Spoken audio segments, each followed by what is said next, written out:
Well, the Quayle Brown controversy also the topic for late-night comedians. That's right. For the past couple of nights, a good part of Johnny Carson's monologue has been focused on the vice president. Last night was no exception. Carson quipped, "I'm surprised, first of all, that Quayle watches Murphy Brown. Isn't that opposite the F Troop on cable?" Johnny delivers a line better than I do, obviously. All right. VP fired back at Carson, saying, "I'm not so sure that I will miss Johnny Carson, but Johnny Carson will miss me." That's certainly true. The vice president seems to be the fodder for a lot of comedians' material. Oh, he certainly does. Wow. You won't find many people in Iowa, however, especially in the town of Corning, speaking poorly about Johnny Carson. That's the birthplace of the giant of talk shows. With his last show scheduled for Friday night, all eyes in Corning will be on Carson as he takes the final swing of his imaginary golf club. Courtney Maxwell has more.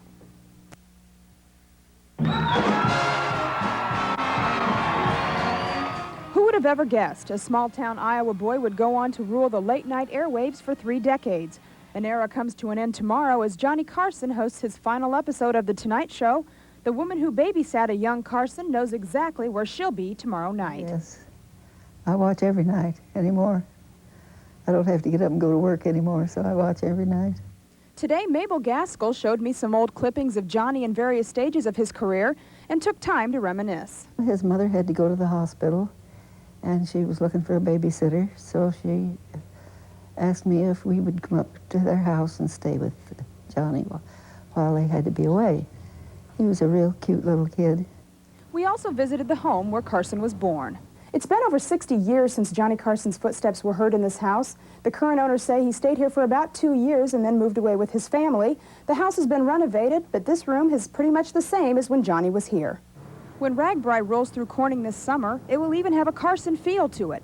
Chamber of Commerce officials say they're planning a tribute to their famous son. We think we can have a lot of fun with that. We're going to be doing welcome signs that are going to have trivia information and maybe some Karnak jokes along the way.